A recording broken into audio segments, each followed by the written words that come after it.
Professor Delari, muito obrigado. Boa tarde a todos e todas. Uma coisa eu garanto é que essa introdução foi melhor do que a apresentação. Eu já poderia sentar e a gente vai ter um papo. Foi pedido para mim tentar fazer duas coisas em grandes módulos. Uma era tentar passar para vocês a narrativa humana do que é trabalhar no Banco Mundial, na carreira, de onde saí, para onde que tenho feito e para onde eu vou. E depois falar um pouco mais da parte acadêmica de que é o Banco Mundial, como que a gente vê a questão da sustentabilidade e do gestão ambiental, e depois um pouquinho mais focalizar na parte de que a gente faz no Brasil, que instrumentos a gente utiliza em termos gerais, que compõe o Banco Mundial, as agências e tal. Então, eu separei a apresentação em 4 módulos. Eu peço desculpas porque algumas slides estão em inglês, outros em português, e com certeza vai ter espanhol no meio. Tá? Então vocês podem me interromper a qualquer momento, quando quiserem, para perguntas, comentários, críticas. Só peço para não tirar nada que esteja muito quente, muito duro. Tá bem? Bom, então, o que eu falei, eu separei em 4 módulos, né? Para a pessoa, o Banco Mundial resumo, o Banco Mundial do Meio Ambiente e o Banco Mundial no Brasil. Depois a gente abre para perguntas e respostas. A pessoa, quem sou eu? Então, a primeira coisa, eu sou colombiano, mas eu me defino colombiano, como eu sempre disse, esculhambado no Brasil. Eu sou filho da PUC. Eu sou um UN Child. Meu pai trabalhou 25 anos nas Nações Unidas e por isso eu vim parar no Brasil, porque ele estava trabalhando no Brasil quando eu era jovem. Eu acabei a escola secundária no Rio de Janeiro e aí acabei ficando e fiz economia na PUC. Eu saí da Colômbia aos 4 anos de idade, então o único que tenho de colombiano é o passaporte. Nunca mais voltei a morar lá, não estudei lá, não trabalhei lá. E eu me defino, depois de muitos anos de viajar pelo mundo inteiro, como um latino-americano. Não sou colombiano, me sinto muito brasileiro, mas também não tenho passaporte brasileiro, então eu me defino como latino-americano. Eu tenho 3 filhos absolutamente maravilhosos. O maior deles que estudou em Relações Internacionais, depois trabalhou 7 anos na Embaixada da Nicarágua em Washington, e agora trabalha no setor privado na Nicarágua. Eu me defino também como músico e um professor frustrado, músico porque eu paguei no mestrado no Canadá tocando música, e professor frustrado porque eu adoro dar aula, só que eu acabei entrando no Banco Mundial e realmente tenho chance para fazer isso. Um detalhe importante para vocês todos, sobretudo o pessoal que está se programando para entrar na carreira prática de relações internacionais, eu falo 5 línguas. Tá? Eu acho que a maioria dos trabalhos que eu consegui, seja na OEA ou no Banco Mundial, nos 30 e poucos anos de carreira, uma parte importantíssima de ter conseguido esse trabalho, essa oportunidade, foi pelas línguas que eu falava. Tá? Para além do título, da faculdade, essas línguas como mecanismo de uma ferramenta de trabalho são importantíssimas. Eu tenho um total de 34 anos de experiência internacional, 6 com a OEA, recém-formado de 2 maestrias, e depois disso, desde então, com o Banco Mundial. Eu já tive a chance, a oportunidade, o privilégio de trabalhar em mais 50 países, América Latina, Centro-América, o Caribe, África e Ásia. Daquele período, com o Banco Mundial, eu morei 10 anos na África, em Cabo Verde, Zimbábue, Moçambique. Vim para o Brasil diretamente do meu último posto na África, foi Moçambique. Meus filhos cresceram a metade da vida deles morando na África. E eu me defino como um generalista. Tá? Eu trabalhei praticamente em todos os setores econômicos que vocês possam imaginar, ou temas, excetuando macroeconomia. Embora eu sou economista formado pela PUC, essa é uma área que eu realmente nunca quis me especializar. Mas por isso eu já tive a chance de trabalhar com infraestrutura, sou economista agrícola e planificador regional de temas acadêmicos, economista na PUC, mas eu já trabalhei em saúde, educação, mineração, infraestrutura, portos, estradas, trens e por aí vai. A gente vai ver um pouquinho disso indo para frente. Então, esse aí é o perfil. Desde 2010 eu sou o coordenador geral de operações do Banco Mundial no Brasil, que a gente chama isso Country Operations Advisor, que essencialmente o que meu nome é afetivo no escritório number 2. Eu sou vice-diretor, sou morador do escritório, e minhas funções no Brasil eu superviso um portafólio de projetos que tem entre 40 e 50 projetos normalmente por ano ativos, que são um portafólio de 13 bilhões de dólares de projetos ativos. Até o ano passado, até um ano e meio atrás, a gente está emprestando para o Brasil uma média de 3 bilhões de dólares por ano. Uns 15 a 17 projetos novos por ano. A gente retira 10, 12 projetos por ano que cumprem solução, fecham, e a gente lança, estava lançando entre 15 e 17 projetos novos. Com a crise econômica, a gente caiu de emprestar 3 bilhões de dólares por ano. E esse ano a gente vai prestar, com sorte, 73 milhões, para vocês terem uma ideia. Além disso, eu sou responsável por gerar e coordenar tudo que é o pessoal do escritório. Temos mais de 100 pessoas no escritório em Brasília. Eu sou responsável pela gestão do orçamento do escritório e toda a parte de gestão do escritório, logística e tal, tem uma equipe que eu superviso em termos de administração. Quando eu vim para o Brasil, eu deixei de ser técnico. Então eu negociei com o meu chefe na altura, quando me trouxeram para o Brasil, que eu podia selecionar duas coisas que para mim eram importantes, que eu pudesse trabalhar com meus projetos pessoais, para além das coisas formais e sérias, entre aspas, do meu trabalho. E o que eu selecionei foi, eu sou ponto focal para desenvolvimento de gênero no Brasil, e também ponto focal para tudo que é cooperação sul-sul entre o Brasil e o resto dos países do Grupo Banco Mundial. Temos acadêmicos, que eu acho que é importante compartilhar com vocês. Essa carreira que eu fiz, a diferença de muitas pessoas que chegam a trabalhar em relações internacionais por acidente ou por aproximação, eu estudei para isso, é o que eu sempre quis fazer. Imagino que pela formação do meu pai de Nações Unidas. Então me preparei para isso, fiz as faculdades que eu achei que era importante para fazer, sempre no conceito de ter relações internacionais como grande guarda-chuva do tema, mas procurando ter ferramentas concretas que me permitissem entrar na prática do que é relações internacionais, mas ter uma ferramenta, como era o caso da economia, como era o caso, depois fiz mestrados em economia na PUC, depois fiz na University of Guelph, no Canadá, um mestrado duplo em Agricultural Economics, economia agrícola e empreendimento regional. Opa, toquei a tela aí, tem que voltar. Me emocionei demais, toquei a tela. Eu me formei na PUC em 80. Na verdade, vocês não tinham nem pensado em nascer ainda. Tem alguns aí na sala que eu já vi que são contemporâneos meus, mas na verdade eu não tinha nem pensado em nascer. Me formei com mestrado duplo no Canadá em 1982 e imediatamente ingressei na Organização dos Estados Americanos. Depois disso, muitas vezes, 3 vezes consecutivas, 3 vezes na vida, tentei voltar a fazer doutorado. Aí no processo veio a família, mudanças constantes de países. E a última vez que eu já tinha tudo arrumado para fazer na UNB em Brasília, aí começou a crise brasileira e simplesmente o tempo estourou, não tem hipótese alguma de poder voltar a fazer doutorado. Então esse é um projeto que ainda está em pauta. É importante mostrar aqui para vocês que eu não estudei relações internacionais, mas acredito o suficiente que meu próprio filho maior estudou relações internacionais. Então é uma área importante ver isso. O que eu quis mencionar antes era a questão das carreiras técnicas, de ter ferramentas concretas, que foi o que me permitiu, junto com os idiomas, de entrar nessa carreira prática de relações internacionais. Em termos da evolução da minha carreira, eu comecei trabalhando, o primeiro trabalho remunerado que eu tive foi de guia de turismo, que também eu coloco dentro do chapéu de relações internacionais. E a metade do que eu aprendi na vida sobre relacionamentos humanos, como falar com pessoas conhecidas e como atender e dar serviço a gente assim, foi fazendo isso. Eu fui durante 2 anos, quando eu estava na PUC, que também não era uma coisa muito normal. Ser filhinho diplomata no Rio de Janeiro, nos anos 70, 80, não tinha necessidade de trabalhar.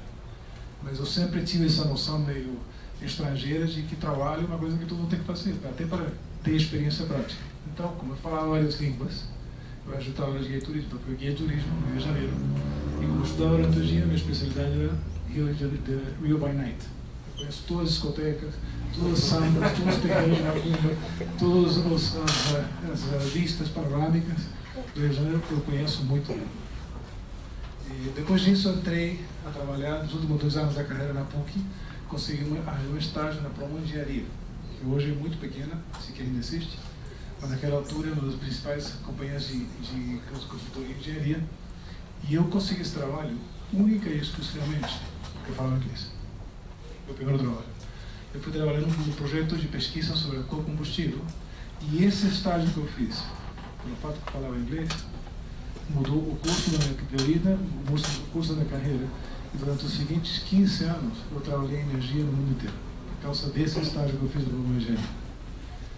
E depois disso eu entrei na UEA, eu fiz evidentemente uma tese de formação e graduação na PUC sobre energia, depois fiz uma tese de mestrado combinando economia agrícola e desenvolvimento regional sobre energia, bioenergia, produção de combustível, então usar isso como estratégia de desenvolvimento rural e geração de empregos rurais.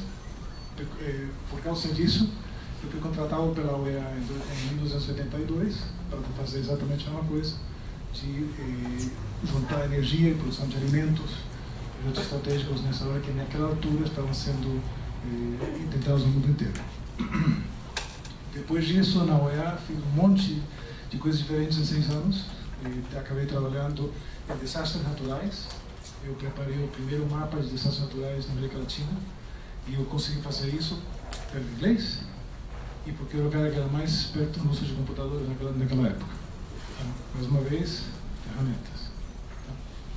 E depois disso, 8 anos depois, entrei no Banco Mundial. Entrei no Banco Mundial como planejador de energia, Energy Specialist. Trabalhei 15 anos no Banco Mundial, particularmente na África, em termos de energia. E a partir dali fui diversificando. Comecei primeiro com energia biomassa, na África essencialmente lenha e carvão. Diversifiquei depois a energia elétrica, carvão, e fui agregando elementos na área de energia. Uma vez que você trabalha na área florestal, para ver a questão de lenha e carvão, trabalha na eletricidade, trabalha no petróleo, você acumula uma série de experiências e capacidade no que é gestão pública, instituições, orçamentos e tal, políticas públicas, e você começa a aprender que aquilo que você aprendeu trabalhando sobre instituições, mudanças políticas, leis e tal, num setor, é transportável a outros. Embora você não domine a parte tecnológica científica, os elementos de política, institucionais e tal, são perfeitamente transportáveis, a experiência é válida, e você vai acumulando assim na carreira e desenvolvendo mais nesse sentido. Depois ali eu já entrei na área de gerência, e nos últimos 10, 12 anos eu tenho sido gerente de programas, gerente de projetos de investigação, gerente setorial na África para tudo que era infraestrutura e meio ambiente em 5 países, e depois daí passei a ser diretor interino de 5 países na África, e daí vim para o Brasil, onde estou agora.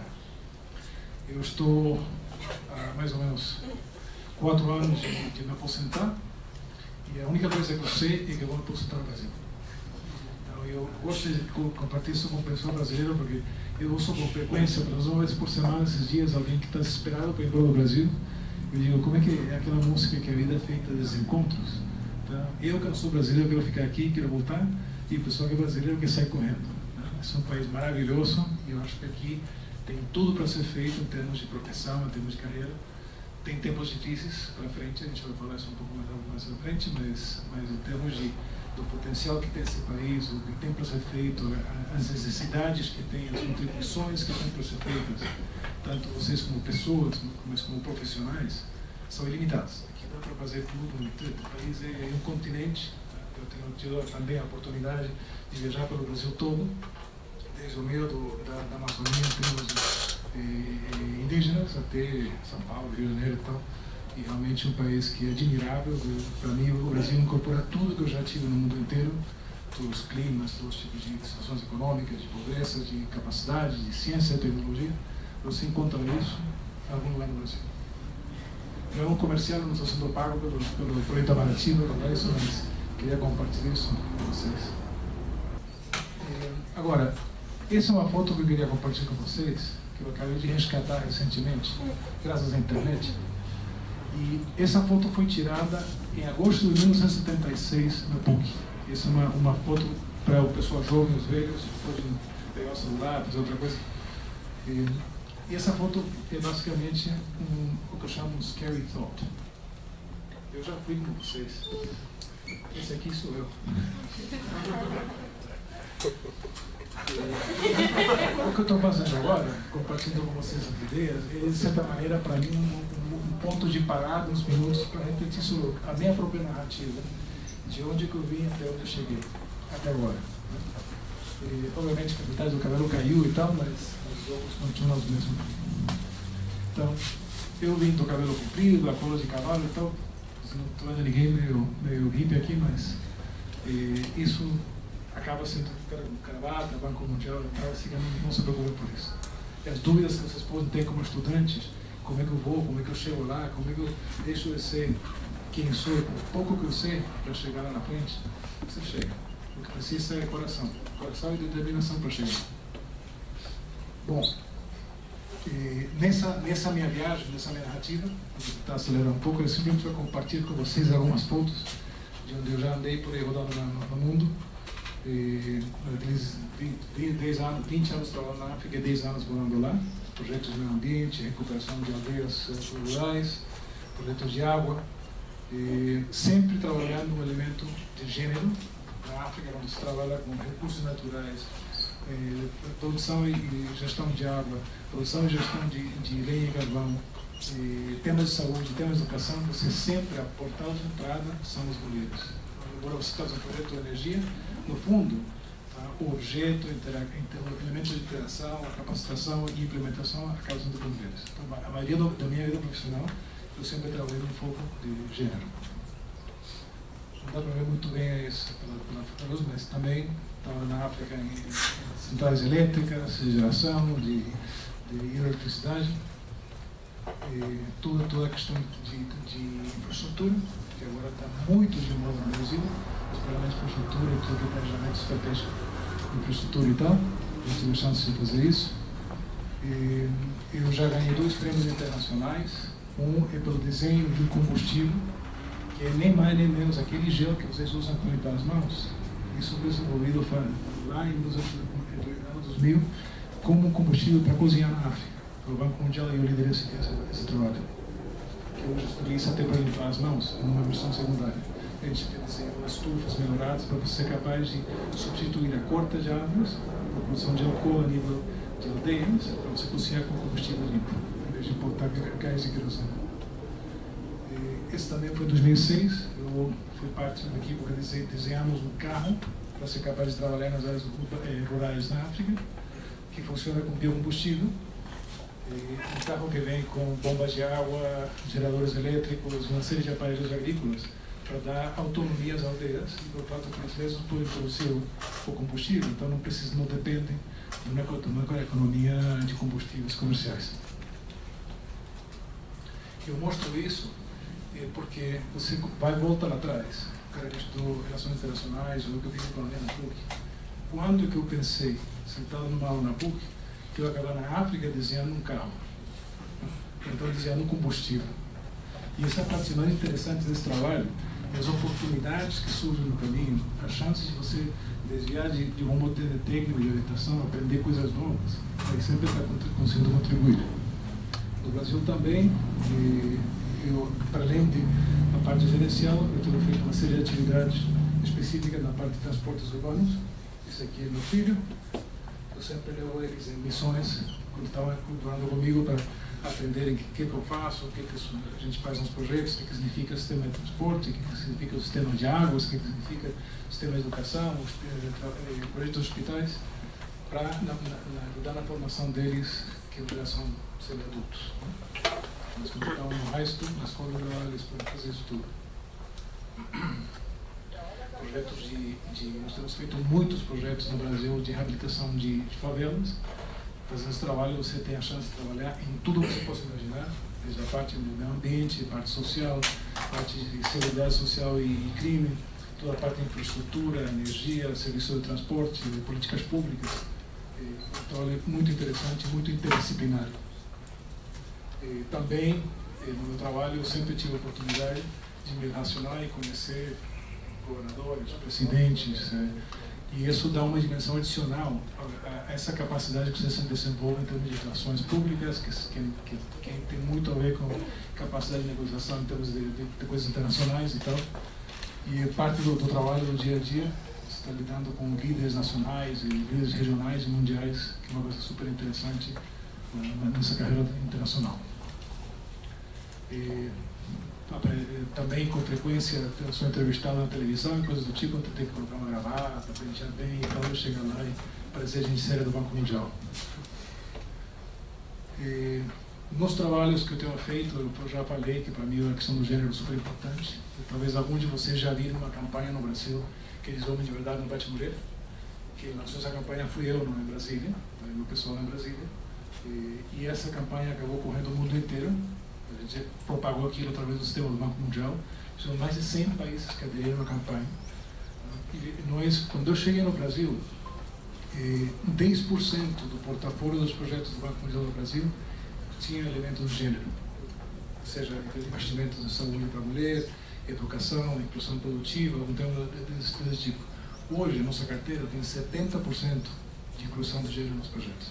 Eu estou aqui, eu não aceito um só projeto novo que o pessoal que está desenhando o projeto não me dê ou um componente de gênero, mesmo que eu tenha que pagar adicional para desenvolver, ou eu mesmo desenvolver, ou então uma justificativa muito forte para um projeto que não consegue incorporar elementos de gênero. Por exemplo, recapeamento de estradas rurais em Tocantins. A relação entre isso, o projeto de recapeamento de estradas rurais em Tocantins e desenvolvimento da mulher é meio difícil de puxar. Mas tudo o resto que for educação, saúde, água, inclusão produtiva, transporte. Com meu filho, nós desenhamos todo um componente de gênero para os treinos urbanos de janeiro, que é a Supervia. E só para dar um exemplo, você tem só o Banco Mundial, nós temos 2 bilhões de dólares investidos na Supervia, que é equivalente ao metrô de São Paulo, linha 4, linha 5 e tal. E a única coisa que a Supervia fazia era carregar 600 mil pessoas dia de manhã e de tarde para trazer na cidade de trabalhar e para sair de noite. Você não conseguia comprar, exceto na central, nenhum chiquete. E o que a gente fez foi, o principal problema que a Lei Maria da Penha tem no Brasil, que é uma das melhores leis de proteção contra a violência doméstica do mundo, o problema é que a implementação é estadual e municipal. Os estados e municípios não têm o dinheiro para colocar as casas de saúde, as delegacias de mulher, o centro de atendimento especializado, então não existe. Vai pegar uma mulher tanto em situação de conflito, de crise, e não tem aonde ir para ter o apoio. Então, a gente, isso é muito simples. Você tem 98 estações da Supervia, cobrindo 300 municípios. Então, vamos utilizar as estações da Supervia, toda a infraestrutura que existe de transporte e de mobilidade, para popular essas estações com elementos de atenção de gênero dos elementos estruturais da Lei Maria da Penha. E a gente está financiando isso. Só para dar um exemplo das coisas que você pode fazer. E, em termos, como eu falei antes da carreira, sempre, seja na África, seja na Ásia, e particularmente no Brasil agora, eu sempre trabalhei pegando a questão do gênero como uma porta de entrada no nosso cometimento do Banco Mundial em trabalhar para aliviar a pobreza. Vocês vão a qualquer país do mundo, Estados Unidos, França, Alemanha, Zimbábue, Senegal, Brasil, Peru, Colômbia, você faz um perfil de grupos etários por ingresso e sempre, entre o pessoal mais pobre, as famílias mais pobres, estão as famílias que são lideradas por mulher. E a razão é muito simples. Quando a mulher é a única pessoa que trabalha na casa, a líder da casa, ela está cuidando dos filhos, está cuidando dos pais, significa que não pode pegar 2 horas de transporte para tentar arranjar um melhor trabalho, um ingresso mais alto, ela tem que ficar por uma coisa perto, normalmente informal, artesanato, coisas do tipo. Então, ela, por definição, as mulheres e as famílias lideradas por mulher, no mundo inteiro elas têm o menor nível de ingresso. Então, se meu tema principal é o alívio da pobreza, eu tenho um portal natural colocando o tema da pobreza juntado ao tema da mulher. Certo? E cada dólar que eu invisto numa mulher, em condição de pobreza, é um dólar que tem um impacto direto na educação dos filhos, na alimentação dos filhos, na retenção dos filhos na escola, na proteção dos pais. Então, um dólar que se triplica em termos do impacto do desenvolvimento. esse é meu comercial de gênero. Bom, vamos tentar acelerar um pouco para falar do Banco Mundial. Do Banco Mundial. Como o professor Dall'Aria mencionou, o Banco Mundial é, na verdade, um grupo de agências. Ele começou como sendo o International Bank of Reconstruction and Development, que foi estabelecido especificamente para a reconstrução da Europa depois da guerra. Ele não foi estabelecido como Banco de Desenvolvimento Mundial, muito menos para trabalhar com a pobreza. Foi feito essencialmente para a reconstrução e de infraestrutura na Europa depois da Segunda Guerra Mundial. Com o passar do tempo, o banco foi crescendo. Depois que você juntou aquele monte de pessoal técnico, com especialidades em muitas áreas para atender as questões de Europa, alguém com uma ideia muito boa disse, mas que a gente tem isso aqui, por que a gente não utiliza esse corpo técnico para ver outros problemas específicos, pontuais, na África, na Ásia, na América Latina? E começou sempre, ele originalmente, com um banco de infraestrutura, lá atrás, nos 40 e 50. Eventualmente, o Grupo Mundial foi crescendo, o Grupo Banco Mundial foi crescendo. A segunda agência importante que surgiu foi o AIDA, International Development Association.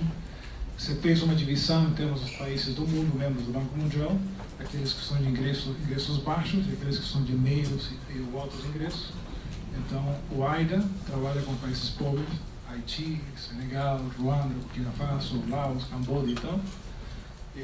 E o IBRD trabalha com países de meios ingressos, como são Brasil, México, Colômbia e por aí vai. E países na Europa do Leste e tal.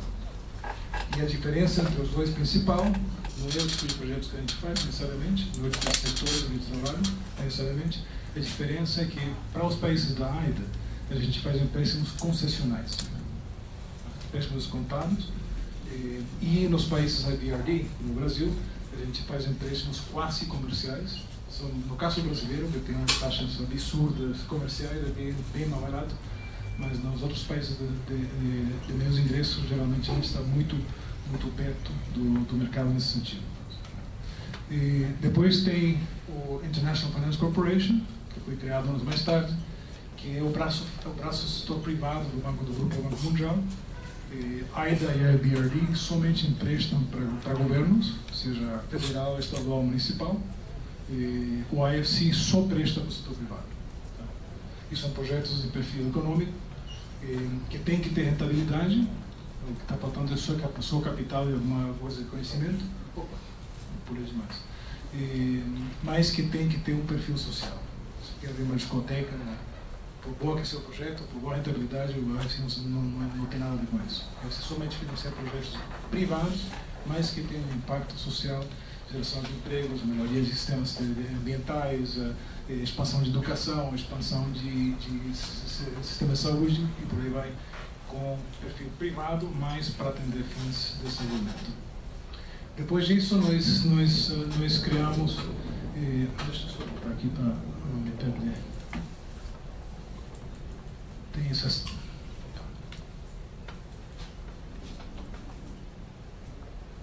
Depois foram criados o OMIGA, que é o International Investment Guarantee Agency, que é uma agência de garantias, essencialmente onde países podem comprar garantias oferecidas pelo OMIGA para reduzir custos e riscos de projetos de investimento, riscos políticos, riscos cambiários. Então, é um instrumento como se fosse um banco privado de venda de garantias de investimento.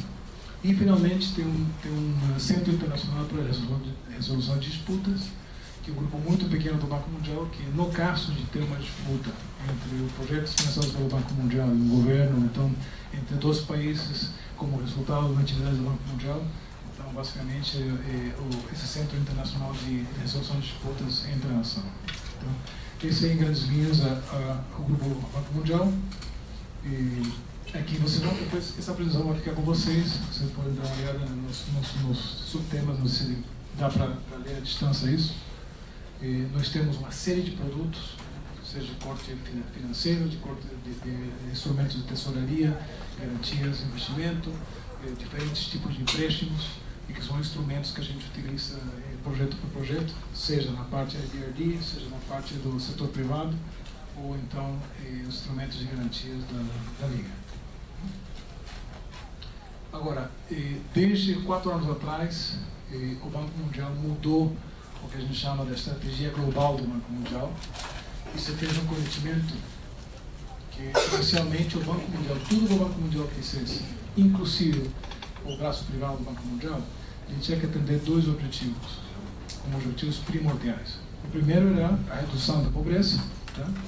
E o segundo era o compartilhamento da prosperidade alcançada. E, basicamente, os mecanismos do Banco Mundial e as portas de entrada, por dizer assim, do Banco Mundial nisso, era promover o crescimento econômico, promover a inclusão social e promover a sustentabilidade, não somente financeira, mas sustentabilidade ecológica, social, política e tal, do que a gente faz. Essas duas grandes áreas temáticas, ou objetivos centrais, que era primeiro, como eu falei, acabar com a pobreza, e segundo, promover o compartilhamento da prosperidade. Isso, no caso brasileiro, significa duas coisas. Vocês têm aqui pobreza extrema e tem pobreza relativa, não tão extrema, por dizer assim. Tá? Você tem o pessoal que está realmente na pobreza, que são o pessoal clientes do Bolsa Família, por exemplo, e você tem em todas as áreas do país, São Paulo, por exemplo, Rio de Janeiro, tem centros econômicos, muita atividade, tem serviços, tem oportunidades, mas não todo mundo, tá? Em São Paulo, dentro de São Paulo, no Rio de Janeiro, no Salvador, tem o mesmo acesso aos hospitais, às escolas, ao transporte. Por um lado é tentar erradicar a pobreza extrema, do outro lado, do que já existe, dos benefícios, dos logros feitos pelos países, tá? Ajudar os países para que esse logro, seja em qualidade de serviço, seja em atendimento, tal, seja melhor compartido, mais amplamente compartido com a população como um todo. Isso, basicamente, quando você trabalha em países na África, na Ásia pobre, você trabalha essencialmente com a AIDA, na questão de eliminação da pobreza, você trabalha com países de meios ingressos, você trabalha com os dois. Eliminação da pobreza extrema, naqueles lugares no norte, no nordeste, nas favelas, nas grandes cidades do país, mas em termos gerais, em todo lugar você tem espaço para o melhor compartilhamento da riqueza, dos benefícios, dos serviços que já existem, que o país já conquistou. Isso aqui, talvez detalhes demais, eu só mostro isso para dizer o seguinte: o Banco Mundial não é um só. O que o Banco Mundial faz nos países não é uma cartilha que eu tiro do bolso e digo, opa, está aqui as 3 coisas que você fazer. As 3 coisas que eu tenho intenção de fazer, ou tenho mandato de fazer. O nosso mandato são aqueles 2 grandes objetivos, mas em cada região a gente faz uma análise super detalhada, não somente a nível regional, no caso da América Latina, para a África a gente tem a mesma coisa, para a Ásia a mesma coisa, sino que a gente utiliza esse tipo de análise para todos os países. Você tem, por exemplo, atividades para gerar crescimento econômico e empregos. Você tem toda uma série de atividades para tratar a questão da elevação da pobreza, e análise econômica, análise social e tal, projeto de investimento para isso. Você tem a questão de governança e instituições, como você fortalece as instituições. E tudo, as linhas de trabalho que a gente faz, temas globais, como o meio ambiente e tal, o tema de desastres naturais, tudo que a gente faz tem 3 áreas independentes, correlacionadas. Uma é a investigação. Tudo que a gente faz, o Banco Mundial faz estudos, não somente nacionais, segundo internacionais, para compilar informação das melhores propostas do que tem funcionado, do que não tem funcionado. Depois você tem uma parte de implementação, como você traz isso em termos de uma proposta concreta para um país, um projeto sobre o meio ambiente, um projeto sobre a geração de empregos, um projeto sobre a redução da vulnerabilidade ambiental ou climática dos desastres, um projeto que tem esses elementos todos, uma componente de gestão pública, uma componente de educação, uma componente de gestão de águas, tá? E depois tem a parte de supervisão, e aí onde entro eu particularmente, eu como diretor de operações. O tema é preparação dos projetos e supervisão da suplementação. Só para mostrar, tem muito detalhe aqui, só para mostrar que a gente não tem uma receita, a gente tem um marco referencial. E em cada situação você tem que entrar e fazer essa análise para cada país, então, no caso do Brasil, para cada estado, cada município, identificar os problemas principais e a partir dali construir uma proposta de trabalho, uma agenda. Aqui não é uma coisa apresentada um pouquinho diferente, mas só para mostrar, no caso da América Latina, nós temos atividades que a gente faz de perfil regional, projetos de investimento, iniciativas, programas de integração regional. Nós temos trabalho específico para trabalhar com países de estado frágil, Haiti, por exemplo. E o tipo de coisa que a gente poderá fazer no Haiti, vocês vão se surpreender, mas esse tipo de coisa que a gente pode fazer no interior do Acre, no interior da Amazônia. O mesmo tipo de projeto. Como é que você consegue levar água ou energia aos serviços básicos no Haiti? Você aprende que o que a gente está fazendo lá serve para o interior da Amazônia, serve para o interior do Acre, em áreas do Nordeste. E por aí vai, a gente vai compartilhando isso. Tem atividades de países de baixo ingresso, meio ingresso na América Latina, embora a maioria dos países são de meios ingressos, tem meio baixo, meio alto. E cada país desses tem sua dinâmica, tem sua especificidade, tem momentos de desenvolvimento institucional diferentes, tem momentos tem estágios de desenvolvimento de políticas diferentes, e a gente analisa isso tudo, pega referências, compara países uns com outros para tentar derivar quais são as melhores práticas, as melhores propostas a fazer. Esse aqui também, muito detalhe, não dá para ler também na letra, estão sentados, mas é só um exemplo da mesma região da América Latina, o mesmo Banco Mundial, e a diferença que a gente tem quando a gente desce a cada país os programas que a gente está fazendo com relação à necessidade de cada país. Depois vocês podem ver isso em detalhe. Mas é só para dar a ideia que não é uma receita. Tem muita gente que ainda tem uma visão antiga do Banco Mundial, que a gente chama de chatos, né? E nos confunde com o Fundo Monetário, que a gente só faz arrocho salarial, que a gente é responsável pelo arrocho salarial e pela perda de empregos dos brasileiros lá nos anos 70. E pouca gente sabe, você surpreenderia, pouca gente sabe que a gente tem projetos de educação, de saúde, de gênero, né? De reconstrução ambiental, de mitigação contra desastres, e por aí vai. Bom, eu queria tocar um tema, a questão do meio ambiente, porque eu sei que é uma parte importante do curso de vocês, tá? E eu queria compartilhar com vocês o mais rápido possível e deixar com vocês uma mensagem muito simples. Para o Banco Mundial, a gestão ambiental, não somente na sua dimensão de gestão de conflitos ambientais, e para ter certeza que tudo que a gente financia não gera problemas ambientais, seja eles de caráter social, ou climático, ou ambiental, provavelmente tal, senão que para a gente é importantíssimo e crítico promover e apoiar os países, os estados, os municípios, a eles não somente fazerem isso, implementarem projetos de forma responsável, mas assumirem uma posição, uma postura, que seja de sustentabilidade e que seja de proteção do meio ambiente.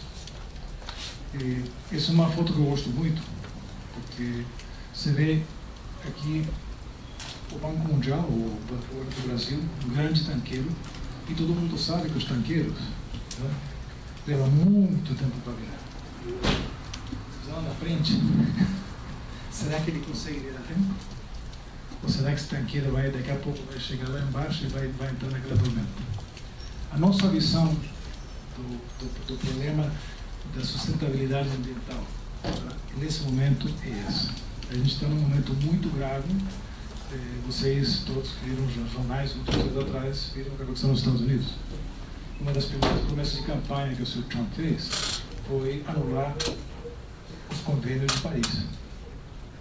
Isso não é que a gente pensa que a gente é chegado num ponto de entender, de compreensão, aceitação e cometimento internacional a certos princípios básicos de sustentabilidade e proteção ambiental, e de repente a coisa não é tão certa. Nós temos muito trabalho ambiental, aí acho que nem dá para ver esses números, não interessam, mas vocês verão no detalhe depois. Praticamente todos os indicadores importantes de disponibilidade de água, de emissões de CO2, de aquecimento climático, todos os variáveis importantes têm sido identificados como indicadores para seguir. Imagina a saúde de uma pessoa. Chega um médico e cada médico faz a mesma exame: pressão, temperatura, líquido, sangue, então tem os elementos básicos identificados que dão o estado de saúde da pessoa, mundial, internacional. nesses indicadores básicos todos, a gente está em problema. Essa é a visão do Banco Mundial, e a gente tem todo dia nós estamos brigando a nível de projeto, a nível de discussão técnica com os governos, a nível de investigação interna, a nível de proposta, como fazer para compensar esse problema de promover o crescimento, sem esquecer que o crescimento tem que ser uma base sustentável no longo prazo. Não adianta você fazer uma coisa que vai te dar emprego, geração de recursos no curto prazo, que lá na frente você acaba se esbarrando com uma situação muito pior em termos de destruição de ecossistemas, destruição de capacidade de produção. Eu vou dar só um exemplo para vocês, para fazê-lo bem pessoal. Grande e maravilhoso São Paulo. Nos 5 anos que eu estou aqui, desde que eu cheguei no Brasil, a situação mais caótica que eu já vi em termos de gestão ambiental no Brasil foi a situação da água em São Paulo. Um país que a maior quantidade de produção elétrica vem de hidro. Então não é só uma questão de não ter água para tomar banho, é uma questão de ficar sem água para consumo humano, para produção, para geração elétrica. E se você não consegue gerar eletricidade, você não consegue nem ligar carregar o celular. Para não dizer mover maquinária, ter indústria, ter faculdades funcionando, ter hospitais funcionando. E até onde eu sei, vocês me corrigirão se estou errado, mas até onde eu sei, tudo o que aconteceu em São Paulo e o que ainda está pronosticado para acontecer em 2018 foi publicado faz 15 anos atrás.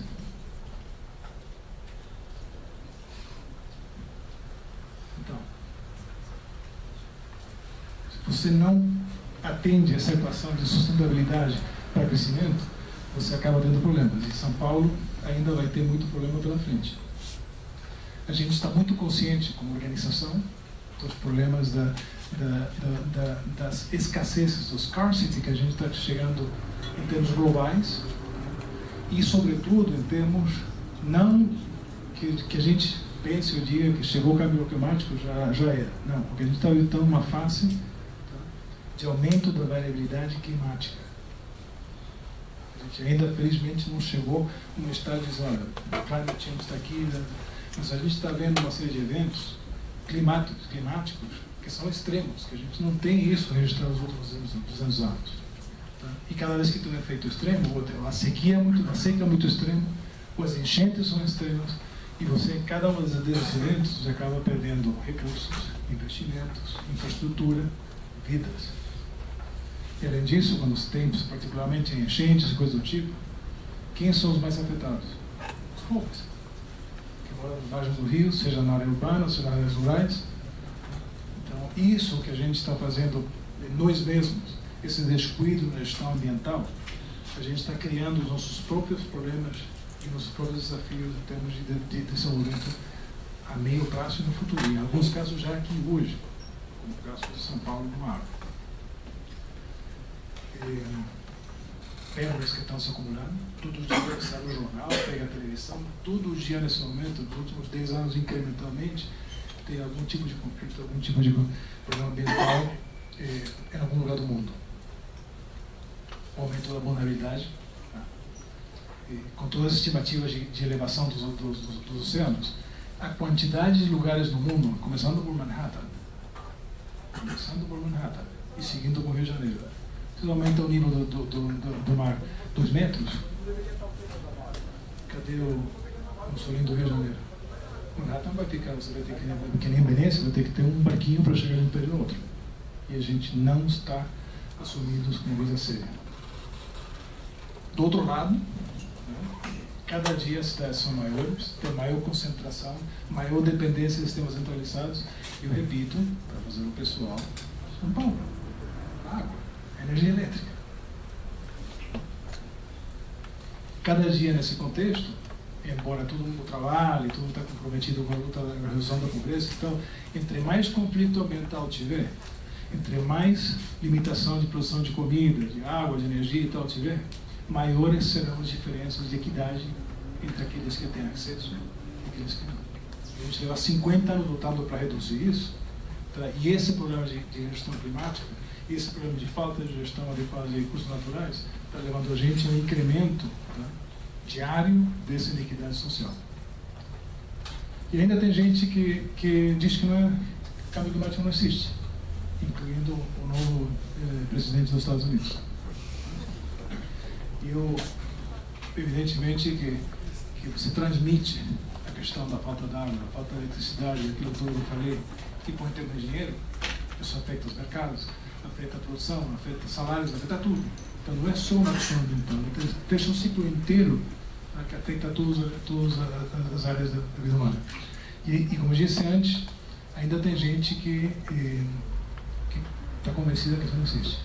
E se vocês vão e agregam a esse problema da falta de governança e da falta de responsabilidade na gestão ambiental, agregam a questão da corrupção, eu acho que não preciso me estender sobre isso no caso brasileiro. Né? E vocês têm uma situação que é ainda mais problemática. Agora, para aqueles que ainda pensam que o câmbio climático não existe, né, eu sempre gosto de mostrar que só para audiências maduras, tá, a demonstração tácita que o câmbio climático sim existe, tá, que é a evolução das vestimentas através do tempo. Não é uma brincadeira, mas é só para reforçar o ponto. Conseguiu ver? Conseguiu ver?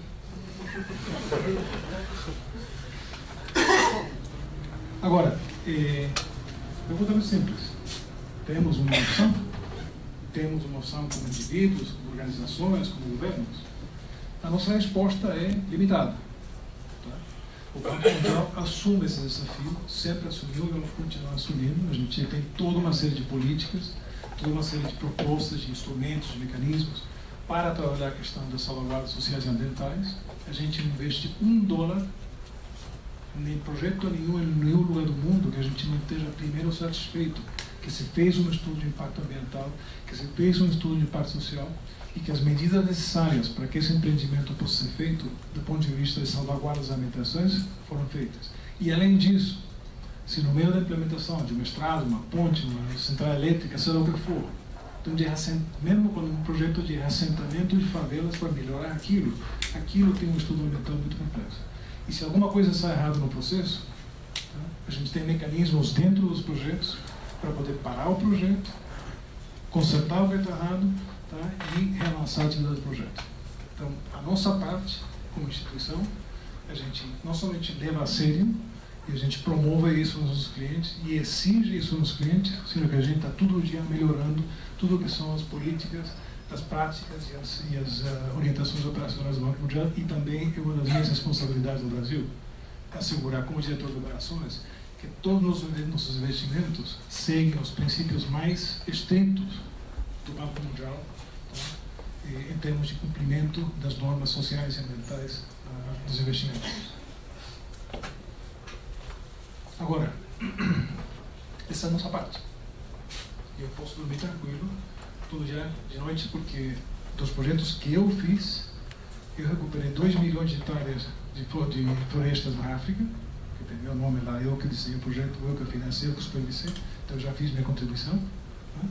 E além disso, aqui no Brasil, eu sou responsável por implementar tudo isso que eu acabei de falar. Essa governança, para garantir que o que a gente financia não cria mal, e pelo contrário, que fomenta aquilo. Agora a pergunta é vocês. Tá? Como indivíduos, profissionais de hoje, profissionais futuros, tá? Vocês entendem esse problema, entendem a importância do problema, tá? E vocês estão prontos a assumir esse compromisso? Eu tenho filhos, ainda não tenho netos. Para mim é coisa pessoal, não é teórica, não é acadêmica, é pessoal. E se é uma coisa que a gente gosta de transmitir isso para estudantes, colegas de governo, políticos, é que isso é pessoal. Sustentabilidade não é só financeira. Você pode até ter um quadrinho muito bonito de economista, sustentabilidade do negócio, amanhã faltou água, faltou eletricidade, isso também não vai ocorrer. E isso requer um compromisso, requer um engajamento que parte da pessoa, parte do indivíduo. Você não ganha isso lá no meio da rua. Como uma pessoa, com compromisso pessoal nisso. Eu deixo vocês com esse desafio, essa pergunta. Onde no Brasil, O Brasil é um dos maiores clientes do Banco Mundial. Eu falei que eles estão emprestando 3 bilhões de dólares por ano, agora parou, está num recreio aí. Mas, basicamente, o Brasil, depois da Índia, tem a maior carteira de projetos do mundo, com 55 bilhões de dólares acumulados nos anos de operação do Brasil no país. E a Índia só é maior porque a Índia recebe empréstimos IBRD e, ao mesmo tempo, empréstimos AIDA. Então, ela consegue tirar os dois bolsos do Banco Mundial. Agora, o engraçado é que, sendo um dos maiores clientes do mundo inteiro, tá? E essa é uma coisa que muita gente não entende, que gosta de criticar o Banco Mundial, diz, que culpa do Banco Mundial, é o chato do Banco Mundial. É que a gente representa somente, nas melhores das épocas, que não são agora, 4% do gasto público no Brasil. Tá? Então, na verdade, o que o Banco Mundial faz no Brasil, a gente não muda a realidade. A gente não está aqui para mudar a realidade, nem tirar a Bahia da pobreza, nem acabar com todas as favelas do Brasil. A gente está aqui única e exclusivamente para trazer o conhecimento global que nós temos, depois de trabalhar em 50 anos em 180 países e cometer muitos erros, tá? Muitos erros. Isso que a gente tem aprendido, a gente está aqui para mostrar um projeto de gestão de águas em Teresina. Então, eu trago conhecimento global do mundo inteiro, as melhores práticas, o que funcionou melhor em termos de políticas de gestão de estoque de águas, em termos de sistemas de engenharia, em termos de sistemas de gestão, em termos de sistemas de determinação de preço. Tá? Tudo que for necessário para desenhar esse projeto. E o que a gente faz é financiar pilotos, que a gente não chama assim. Mas, na verdade, quando você só representa 4% dos investimentos públicos no país, o que a gente faz é contribuir com melhores práticas, para que isso depois seja replicado pelos próprios governos estaduais, municipais e federal em outros lugares. Tá? E normalmente o que a gente faz é isso. E a gente faz muitas conferências, muitas publicações para poder compartilhar o que a gente fez no Piauí, o que a gente fez no Salvador, o que a gente fez no Acre, não somente com o Brasil, com outros estados do país, sino pelo mundo inteiro. E poder compartilhar. Assim como a gente traz os outros lugares para cá, a gente pega conhecimento aqui e compartilha com o resto do mundo. Como é que a gente trabalha nos países, no caso do Brasil? O Banco Mundial tem uma coisa que chama Country Partnership Strategy, que é o nosso famoso CPS. E basicamente, que também é outro mito, que o Banco Mundial vem e impõe o que ele quer, as condicionalidades do Banco Mundial, que ainda 2 semanas atrás tinha alguém reclamando isso nos jornais. A gente não impõe nada. A gente não obriga ninguém a nada. Tá? O Banco Mundial prepara um estudo, que você já foi distribuído para vocês, que é aquele Country Diagnostic Framework, onde a gente faz um estudo independente de quais são os problemas que o Banco Mundial vê no país. A gente oferece isso para a população, para os políticos, para as instituições, documento público, que é feito pelo Banco Mundial e não de forma participativa do governo. É nossa opinião independente dos problemas e desafios que tem o país. As coisas boas, as coisas ruins, o que tem que ser feito. Na base desse documento, a gente senta, primeiro, o governo federal, que controla a ação do Banco Mundial no Brasil, segundo, com os governos estaduais e municipais, e terceiro, com a sociedade civil e a academia.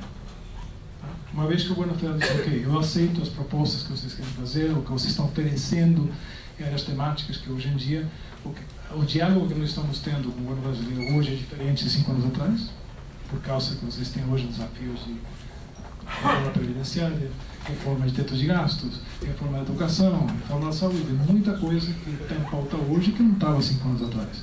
Então nós estamos oferecendo, a partir daquele diagnóstico, uma série de coisas que a gente oferece para oferecer para o governo do Brasil, e é o governo brasileiro, na sua instância federal, depois os governos estaduais e municipais, e eventualmente a sociedade civil e acadêmica, que vão participar na elaboração e na conformação final dessa estratégia de parceria.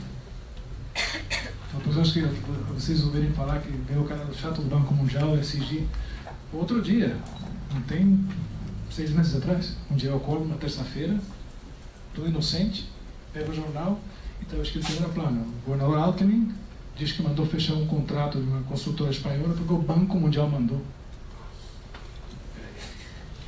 Eu levei 6 meses tentando manter o contrato aberto. caso específico. Como diretor de operações, eu meto na parte de implementação. Pego o jornal e dito para o próprio governador, né, quem fechou isso foi o Banco Mundial. Tá? Então, é importante, eu quero que vocês entendam isso, que a gente atua dentro do estabelecido, pactua com o governo da organização, temos mecanismos específicos de operação que são invioláveis do ponto de vista operacional, de respeito a normas de práticas internacionais, fazendo outra vez relação ao que eu falei antes do meio ambiente, mas também na parte operacional, a parte de procurement, aquisições. Não se perde um tostão do dinheiro do Banco Mundial. A gente oferece esse sistema que a gente chama Golden Standard, tá? E todo dia tem problema.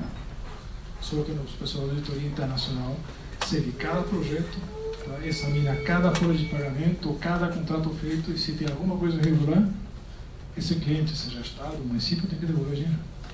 A gente não aceita financiar nada que não seja feito na mais perfeita marco de transparência fiduciária, tanto fiscal, gestão financeira, ou na parte de aquisições.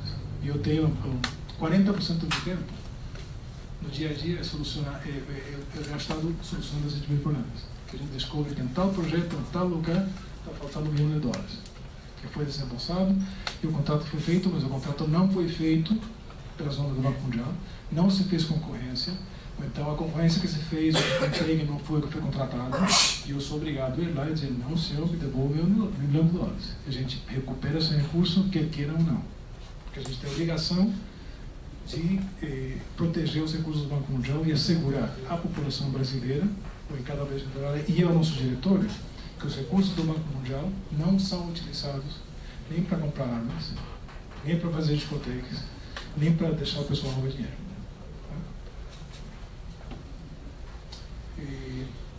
Esse aqui eu já tinha mostrado antes, as duas caixas.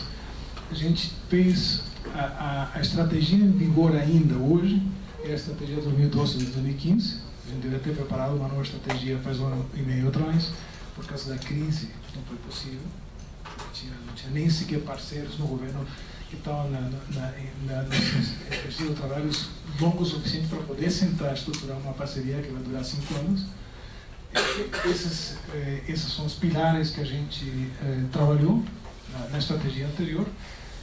A gente agora lançou já a preparação do novo, que vai ficar pronta daqui a uns 6, 7 meses. Vocês, em algum momento, a gente vai ter uma apresentação aqui na USP, com certeza, sobre já o documento feito, as propostas feitas, que vai chegar na hora de consulta pública e acadêmica. Isso que a gente estava fazendo já ficou atrás, e a nova matriz vai ser muito mais orientada às questões de ajuste estrutural, às questões de reforma previdenciária, e um ênfase muito maior na governança. Que apoio pode dar o Banco Mundial ao Brasil nas áreas de governança? Nessa estratégia anterior, a gente tinha concordado com o governo fazer uma ênfase no Nordeste e no Norte. Foi pedido para a gente, como parte da parceria, dar mais ênfase, sair do Rio de Janeiro, São Paulo, Centro-Oeste e tal, e privilegiar nos investimentos, que a gente fez isso na parceria anterior. Outros aspectos importantes desse acordo de parceria que estava vigente até o ano passado, como disse, focar nos estados, em vez de empréstimos ao governo federal e fazer empréstimos a nível estaduais, operações multissetoriais, para efeito de você conseguir integrar. E um exemplo muito simples: você vai lá e quer melhorar a saúde em lugar X. Você vai investir $milhões na saúde e depois descobre que os indicadores de doenças de estômago aumentaram, porque você não vê nada com água. Você colocou mais hospitais, mais médicos, mais outros recursos, mas o fator de contaminação original, que era a água, a pessoa está tomando água não tratada, né? Então acontece que você não somente continua, aumenta o problema de saúde. Então a gente faz muitos projetos que olham a cadeia toda. Você pode entrar no problema de saúde, perfeito. Tem um teste em São Paulo, Minas Gerais, de saúde. O que a gente faz naquele quadro que mostrei antes, rapidamente, essa análise multissetorial, a gente analisa a cadeia toda. Quais são os problemas para eu chegar no objetivo final, no outcome, que é reduzir o impacto negativo da saúde, reduzir doenças e tal. Eu tenho que analisar a doença vem de onde. Não só financiar mais camas no hospital, não só financiar mais enfermeiros ou mais infraestrutura. Eu tenho que analisar quais são as doenças e tal. Então, é esse tipo de coisa que eu estou fazendo. Gênero, desde que eu cheguei aqui, gênero tem que estar em todo lugar. eu que não aceito. Cooperação Sul-Sul, que é a segunda bandeira que eu tinha pego, e um ênfase maior no foco em resultado. O antigo Banco Mundial tinha muito ênfase, até em termos da gestão do dia a dia, no desembolso. Tem um projeto, desembolsei, ótimo, coisa está bom. Isso acabou. Eu posso até desembolsar tudo, mas o que me interessa agora é medir, acompanhar no tempo e medir no final do projeto, se o projeto realmente cumpriu os objetivos de desenvolvimento proposto. Não se eu gastei dinheiro, não se eu desembolsei, foi bonitinho, ninguém roubou nada, o dinheiro saiu, as faturas estão todas ali, está tudo ótimo, mas e aí? Eu corrigi o problema, eu ajudei a melhorar os resultados do momento que eu queria melhorar? Sim ou não? Esse não é o critério. Esse aqui é um perfil setorial dos diferentes setores, só para mostrar que a gente trabalha em praticamente tudo que vocês possam imaginar. E não somente em tudo que vocês possam imaginar, desde transporte, água, agricultura, política econômica, energia, mineração e por aí vai, senão que a gente trabalha em muitos projetos de forma integrada, que o mesmo projeto tem 5 ou 6 componentes, porque eles são de natureza integrada. Para que o hospital funcione, tem que ter energia, para que a energia funcione, tem que ter água, para que reduzir as doenças, como eu já acabei de falar, de contaminação por estômago, tem que limpar a água, então tem que ter água, produção e tem saneamento. Você acaba usando um pacote integrado de dados, e sempre tem componentes de gestão pública, para melhorar a gestão pública, não somente na parte de planificação, mas gestão pública na parte de aquisições e na parte de gestão financeira. A próxima estratégia que eu falei que a gente está preparando agora, eu não posso dar para vocês o conteúdo, porque, como dizem nos filmes de terror, se eu conto para vocês, eu tenho que matar vocês todos.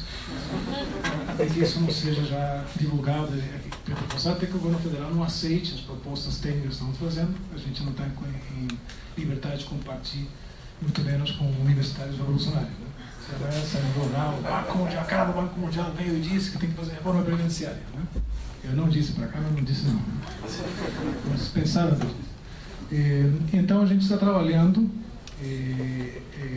essas ideias. Esse aqui é o que a gente tenta fazer. A gente vai tentar aprovar essa nova estratégia até junho do PES7, que tem o seu cronograma de preparação. Só para documentar isso. Tem uma série de elementos que eu sinceramente não vou cobrir agora, senão não tem perguntas, que a gente está considerando a situação sui generis do Brasil. Isso aqui não é business as usual para a gente, não é a continuação do que a gente vinha fazendo, se a gente agregar num setor sim ou mais, não. Aqui tem apagão e conta nova. Tá? Pela situação política, pela situação econômica, pela situação social que o Brasil está passando e de governança, a gente está tendo que fazer tudo uma... E vocês já viram isso naquele documento de análise estratégica, né? Então tem todo um clima de uma incerteza muito alta sobre temas de política. Tem riscos muito grandes que a gente está evidenciando no Brasil sobre perdas de conquistas sociais feitas, desemprego está aumentando, os serviços estão ficando cada dia piores pela falta de recursos, pela falta de financiamento nos estados e municípios. Desse gráfico aqui, eu só vou chamar a atenção, depois dá uma lida, mas esses dois barras aqui são importantíssimos. A maioria do pessoal do Brasil, sobretudo classe média e classe média alta, está convencido que eles estão pagando um monte de impostos para o Bolsa Família. Tá? Porque, basicamente, isso é uma das coisas que tem que mudar. Vocês são gente boa, gente fina, pessoal legal, né? E está tendo que pagar para um monte de pessoa que não quer trabalhar. Tá? Isso não é verdade. Estatisticamente, não é verdade. Tá? Essas duas barras aqui mostram que a maior parte da pobreza que foi reduzida no Brasil nos últimos 15 e poucos anos, ela veio de um aumento dessa barrinha vermelha aqui e de emprego, salários.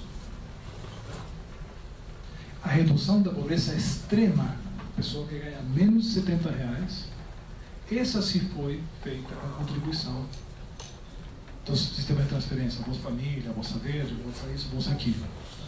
E esses valores, que depois, acho que aqui na frente eu tenho mais, aqui não, acho que não dá para ver as coisas ali, a proporção de recurso do Estado que vem dos seus impostos, que foram programas de transferência, é mínima. E pelo contrário, e paradoxicamente, tá, quantidade de recursos que foi para transferência de ingresso para pessoas de classe meia e alta e setor industrial, essa é a diferença, estatisticamente falando. No Bolsa Empresa, nas previdências, pessoas de classe meia e classe meia alta, as pensões que recebem, comparadas com o resto do mundo e comparadas com o pessoal que não tem pensão fixa no sistema informal brasileiro, é monumental. E isso é uma coisa que vocês todos vão ter que debater. Vai ser um debate nacional e imagino que vai ser muito intenso sobre realmente o que está acontecendo antes, que muita gente não entende, não quis saber e não sabe, tá? Para você conseguir entender quais são os desafios, quais são o que tem que ser aceito para modificar todo esse esquema de pensões, de salários, e uma conversa muito difícil que vocês têm pela frente. Eu vou correr porque já estou praticamente nesse processo. Só para coisa metodológica, a forma em que a gente está construindo a nova estratégia é a partir daquele famoso Venn diagram, tá? Em que a gente está identificando o que o Banco Mundial pode oferecer, o que a gente sabe, o que a gente tem conhecimento, o que a gente pode oferecer, o que é urgente para o Brasil enfrentar, que foi o que foi identificado naquele documento que vocês já tiveram acesso do diagnóstico, e o que tem ownership do governo, o que o governo está disposto a fazer. E na interface dessas três áreas, tá, a gente está identificando as coisas que são óbvias de fazer, o que a gente chama plain vanilla, que não tem nenhuma discussão, tem ownership do governo, a gente sabe fazer, tem necessidade, vamos fazer. Infraestrutura é uma das áreas que cabe ali. Tá?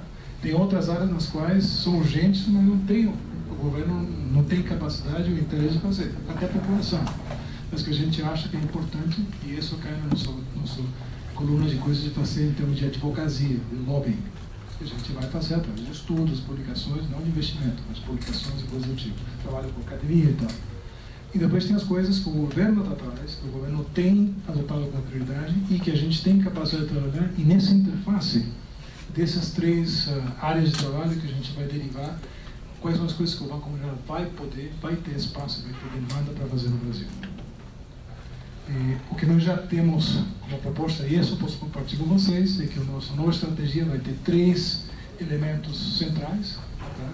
Que o primeiro é os ajustes institucionais e políticos que o governo tem que atravessar para poder dar ser capaz de entregar serviços de forma equitável, equitable, esqueci da palavra em português, equitativa, e eficiente. A segunda é como fazer para ser capaz de mobilizar o setor privado para os investimentos. Vocês todo dia no jornal estão ouvindo falar disso. Tá? Sobretudo para a parte de infraestrutura, PPPs e tal, que antigamente era uma coisa assim, praticamente proibitiva, você entregar os recursos do país, entregar as portos. Hoje em dia, chegou a hora de acordar. O Brasil não tem recurso suficiente para fazer tudo o que tem que ser feito. E sem infraestrutura, vocês vão ter produtividade. Sem produtividade, os produtos do Brasil são mais caros. Produtos mais caros, você não pode exportar, não pode produzir, não tem emprego. E vai todo mundo ficar com o tá? Então, tem certos temas que hoje, tá, pela própria situação do país, já não são tabu político. Tá? E que essa é uma dessas. Como é que o governo brasileiro vai fazer para se reorientar, para abrir, expandir o espaço e as parcerias com o privado, de uma forma responsável, sustentável e socialmente justa. Né?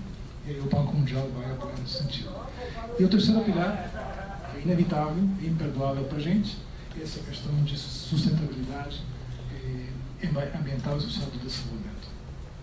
No caso do Brasil, não somente pela dimensão local imediata, a água de São Paulo, o Nordeste e tal, mas pelo peso e importância que o Brasil tem em termos ambientais no mundo inteiro, começando pela Amazônia. Esse seria, em grandes linhas, o que a gente está fazendo. Como eu falei, tem umas 20 páginas para cada um desses aqui, mas eu ainda não tenho autoridade do governo brasileiro, não compartilho com ninguém qual é o que a gente está trabalhando. Então, isso aí, as três áreas que a gente vai trabalhar, to be determined. E agora, fica pouco tempo, mas se tem alguma pergunta, eu vou parar por aqui. Boa noite, eu sou o Vitor, professor das Ciências Sociais da USP. E na parte que você falou sobre a prestação de contas com as entidades com as quais você faz o projeto e que encontra certas incoerências ou falta de informação durante a contabilidade dos projetos, quais são as sanções ou as aplicações políticas para a resolução desses problemas? Muito obrigado, Pedro. Vamos lá.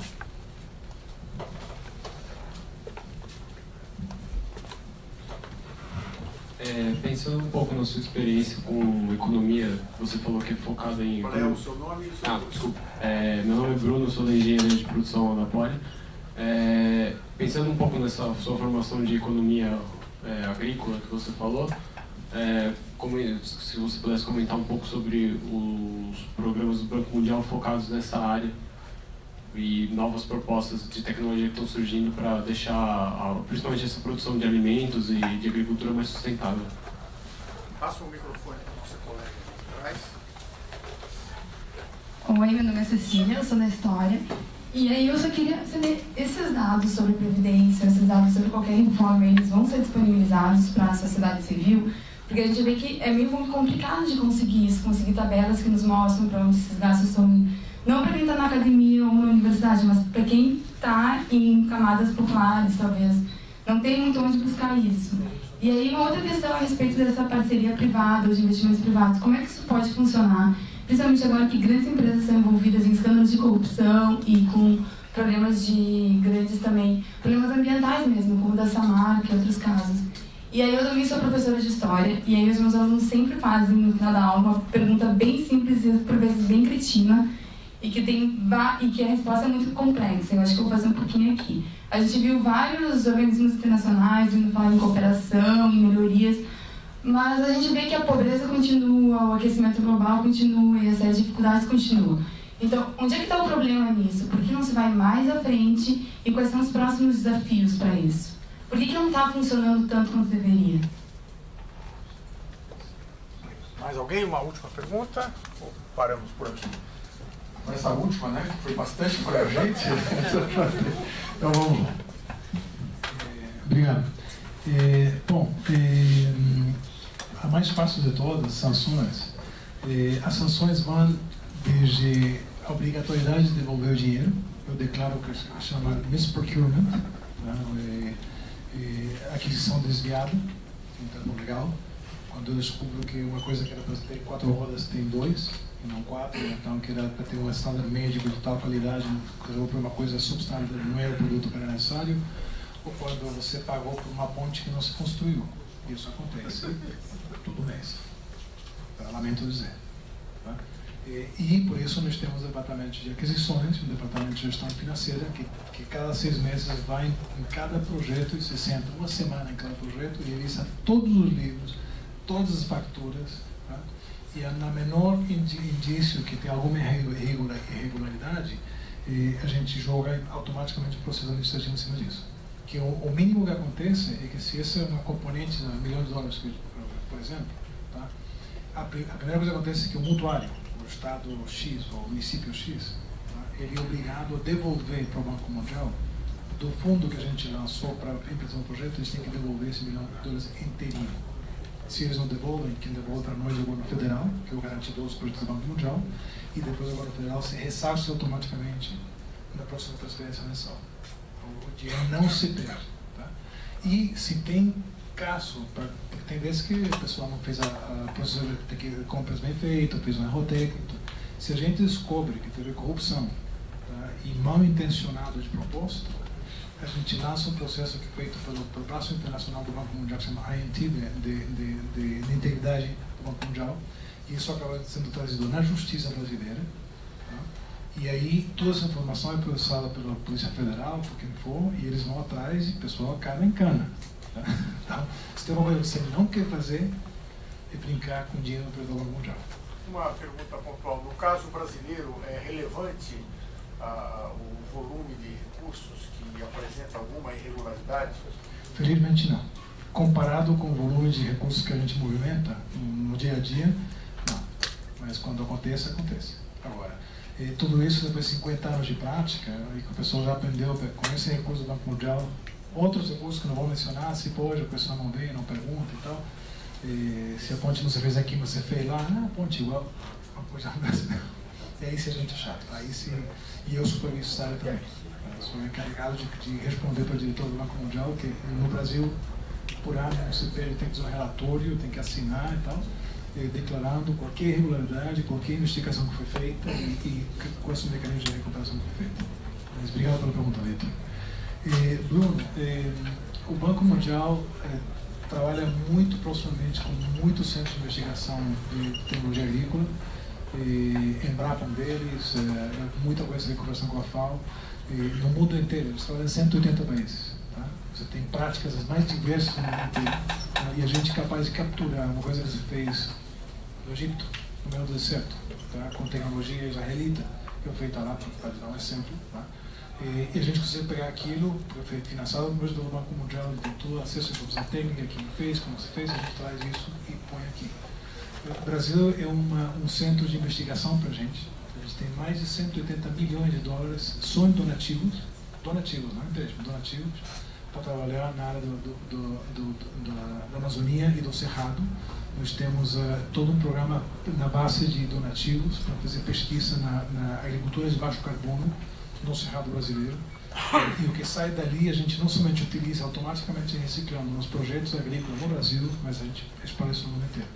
Então, o único exemplo que me vem à cabeça rápido, assim, de uma tecnologia, é aquilo que eu mesmo fiz, aquele carro. Tá? Que é especificamente um carro que você tem no mundo inteiro, na Ásia, na África, e até no Brasil, você tem aldeias que estão a 5 km do estado mais próximo. Tá? E o pessoal que não tem nem acesso à água, que não tem que bombear água do chão, não tem posto de gasolina mais próximo que tem 300 km de distância. São situações que estou na África. Tá? A África inteira é feita disso. E você não consegue trazer nem a tecnologia mais básica, porque para ter um trator precisa de combustível. Combustível nem dá por gasolina. Além disso, vai dinheiro em caixa para poder comprar gasolina, o dinheiro que o tanque acabou. Então, o que a gente consiga inventar, que a gente consiga encontrar, seja no setor privado, na academia e tal, a gente incorpora, mobiliza e experimenta nos países. Então, se você tem interesse nisso, eu posso te mandar publicações, a gente tem todo o departamento de trabalho agrícola, investigações permanentes e trabalhos de terreno permanentes financiados pelos projetos ou como investigação de desenvolvimento. Cecília, muito obrigado pelas suas perguntas. E é o seguinte, primeiro, todo o material que a gente trabalha, como aquelas 500 páginas do diagnóstico, isso já está no domínio público. É evidente que a pessoa da sociedade civil que você mencionou, que não é pessoa acadêmica, pode até receber o livro, mas vai usar para sentar em cima, porque entender e mastigar aquilo é mais complicado. Né? Tem conhecimento mínimo de economia, o que significa o Gini coeficiente, então para entender esses números todos. Parte do trabalho que a gente vai fazer, nesse processo de explicar à sociedade civil, uma vez que a gente concorda com o programa de ação com o governo, vai ser traduzir isso, tá? E poder ampliar isso, que não vai ser para todo mundo, a gente vai dar para as ONGs e dar material que eles consigam repercutir à sociedade civil. A gente espera que isso vai ser amplamente debatido, tá? E não porque o Banco Mundial fez, mas porque vocês têm um desafio político monumental pela frente. E tem eleições gerais a mais tardar em 2018, eu digo a mais tardar sublinhado. Tá? Então acontece que esse debate vai ter que vir. Tá? O futuro do Brasil econômico, a estabilidade econômica e, portanto, a estabilidade social depende desse debate que a sociedade toda vai ter que participar. E é só pegar o jornal que já tem gente, não pode mudar a previdência, porque vai perder conquistas sociais, e não pode colocar o teto de gasto, vai cortar a educação, ter estudante fechando a faculdade. Então o debate já começou. Tá? E a gente espera que todo o material que a gente produza seja transferido e traduzido, não transferido, mas que traduzido a uma linguagem que possa entrar nas discussões, tanto acadêmicas como a nível de base, de associações, para que o pessoal a gente consiga ajudar a informar essa discussão. E com relação aos PPPs, ótima pergunta também. Você está batendo aí em todos os pontos críticos. O pessoal sempre me diz a mesma coisa. E agora? Tá? que a gente, com o tema de governança, tem que ter todo mundo em cana, eu quero ver aqueles caras todos lá em cana. E como é que é? Se não tem empreiteiras, quem é que vai fazer as obras? Então o pessoal tem a discussão que para o Brasil não ficar sem quem possa fazer obra, então tem que perdoar e tal, e tal. Isso já não estou dizendo eu, está na mídia. O cara da Câmara não joga culpa em mim, não. E acontece o seguinte, se você parte de um paradigma no qual você só pode contratar pelo governo uma companhia nacional, está lascado, acabou. E até você não ter essa discussão política, não mudar essa percepção, esse paradigma, está lascado, não vai ter empreiteira, não vai ter nada, não vai ter ponte, não vai ter estrada. No mundo inteiro, tem milhões de companhias com capacidade, com processos de gestão transparentes internacionais, na China, na Índia, na Colômbia, no México, nos Estados Unidos, na Alemanha, na Espanha, sobram. Tá?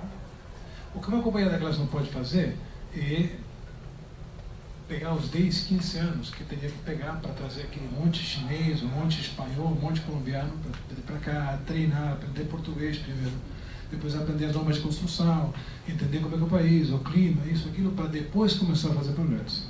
Tá? Mas acontece que Aldebrecht, a Promova Engenharia onde eu trabalhei, esse é o nome. A Promova Engenharia éramos nós, eu era a Promova Engenharia. Tá? Você fecha a Promova Engenharia, você abre amanhã México de consultores, que vem com recurso, com dinheiro, com procedimentos transparentes de compra, com procedimentos de gestão de pessoal corretos. Eles chegam amanhã e eles contratam os mesmos 500 caras que eu mandei embora na Promova Engenharia, eles contratam. Você não perde a capacidade humana. Todo o dinheiro que saiu aqui da USP e tal, você não perde, a não ser que eles vão embora também. Ou então você vai, eu acredito que a gente está falando que vai para todo mundo em cana. 500 mil engenheiros do Brasil vão em cana. Não é isso, não. Então, esse é um tema que eu te peço, não se deixe influenciar pelo discurso, que tem que aceitar, porque senão a gente não tem como sim. A gente que faz concorrência internacional, tá? Os maiores problemas que eu tenho para conseguir dar ao Brasil melhores preços de serviços é que eu não consigo contratar, utilizando sistemas internacionais de aquisição, as melhores firmas do mundo, porque se ela não tem um escritório que foi abrasileirado e tem um CNPJ, não sei o que, eu não posso trazer. Vou dar 2 exemplos. Rio de Janeiro e São Paulo. A gente financiou $600 milhões a compra de trens para linha 4 e linha 5 no metrô de São Paulo. Por utilizar sistemas de aquisição do Banco Mundial, o que está orçamentado, tudo bem calculadinho, a gente conseguiu trens com uma poupança de $200 milhões. Tá? Só por aplicar um procedimento de aquisições transparente e competitivo internacional. No Rio de Janeiro, é exatamente a mesma coisa. Se tivesse financiado isso por outra fonte, que não tinha que aceitar o procedimento do Banco Mundial, você teria pagado $200 milhões a mais para ter os mesmos trens, rodando nas mesmas linhas, dando teoricamente o mesmo serviço. Então, essa história que não dá para fazer, porque não dá para fazer e tem forma de fazer, e tem mais, tem que ser feito. A última pergunta é o seguinte, é a melhor forma de acabar a minha apresentação aqui, que é, eu sempre gosto, eu sou um professor frustrado. Então, cada vez que alguém me convida a dar uma palestra, eu saio para dar a palestra. E eu lembro, quando eu era mais jovem, quer dizer, para eu explicar o que eu fazia, o que é desenvolvimento nacional, eu precisava de 2 semanas de palestra. Eu começava desde que caiu o vinho lá, a galinha sentou no vinho, aí o vinho depois saiu, o repentino saiu caminhando e tal, até conseguir explicar tudo o ciclo de desenvolvimento, de setores, de interações entre economia, ambiente. Eu precisava dias inteiros para falar, para poder responder a pergunta: o que é necessário para a gente conseguir desenvolvimento? Hoje, embora eu já falei muito, tá? Se eu tivesse sido convidado para dizer, na sua experiência, né, como é que a gente chega ao desenvolvimento e sai da pobreza, eu só precisava de 2 minutos. Primeiro para dizer meu nome, e depois simplesmente pegar um X e escrever aqui, governance. Governabilidade, só isso. Você consegue montar um governo municipal, governo estadual, federal, não sei o que ser, tá? Com governança mínima, você pode até fazer investimentos que não foram os melhores, tá? Mas no Brasil não falta dinheiro. No sistema de saúde brasileiro, tá? Tem dinheiro demais. Você vai ao hospital, não tem seringa, não tem sábana, não tem remédio para colocar. Porque já você perde na cadeia toda, porque ninguém compra a tempo. E quando compra, tem que estar comprado do jeito errado para que o dinheiro vá para o outro lado. Governança. Você pega um estudo nível mundial. Meu primeiro trabalho no governo mundial foi em Cabo Verde. Tá? E em Cabo Verde, quando eu cheguei lá, era um país comunista. Um martelo e a coisa na bandeira. Tá? Eles tinham uma companhia, tudo o abastecimento de petróleo era feito pela Shell. E um mês e meio depois que eu cheguei para lá, o governo criou uma companhia de petróleo nacional, tá? Em paralelo com o país de 300 mil pessoas. Gente, tá? Eles traziam o gás para cozinhar em garrafas, aqueles garrafões de 3 litros, de Portugal cheios e levavam de volta vazio. Imagina o custo daquilo. Aí o pessoal do governo pegou um empréstimo concessionário, 3% do governo da Alemanha, construíram terminais de estoque de gás, criaram uma companhia nacional e estenderam o contrato da Shell por 5 anos mais. E obrigaram a companhia nacional, recém-criada, a concorrer no mercado. Eles pegaram o empréstimo de 3% e passaram para a Companhia Nacional de Petróleo a 18%. O único cara contratado pela lei pública foi o presidente da companhia. E o resto do pessoal da companhia toda teve que ser contratado pelas leis de setor privado de Cabo Verde na época. Em 2 anos, a Companhia Nacional era mais eficiente e tinha maior lucro que a Shell. 1988. África, Cabo Verde. Hoje em dia, Cabo Verde é um país de ingresso médio.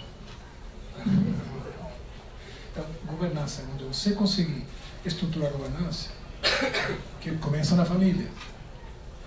Consumo de álcool, como você gera seu dinheiro, o que você ensina para os seus filhos. Governança, você consegue um regime de governança e você chega lá, mais cedo do que tarde. Então, eu quero mais uma vez agradecer ao nosso convidado, né, e dar a ele, então, o microfone para as suas considerações finais. Obrigado, professor Valari. Bom, eu já falei demais. Eu só queria agradecer a vocês pela paciência. Eu fiquei muito impressionado que ninguém dormiu. Teve 2 cabeças que tiveram um pouquinho, mas recuperaram rapidamente. Para mim é sempre uma honra, e eu gosto muito de falar com estudantes e tal. Eu espero ter sido capaz de transmitir pelo menos 2 mensagens básicas. Uma é que essa área de desenvolvimento internacional e relações internacionais é muito excitante. Tem muito para aprender, muito lugar para conhecer, muita coisa, muita experiência humana para viver e muito para contribuir. Tá? Mesmo no Brasil, está tudo para ser feito. Tá? Desde a parte de políticas públicas, infraestrutura, normas, meio ambiente, a parte de tecnologia, está tudo para ser feito. Então, vocês pensam que já trabalham em quê? O que eu vou poder fazer? Vocês vão se surpreender. Nessa área de desenvolvimento internacional e relações internacionais, o espaço é o que tem para você criar e inovar. Tá? Quem não for criativo, quem não tiver esse tipo de personagem, vai fazer outra coisa. Vai ser economista para Coca-Cola, uma coisa assim. Tá?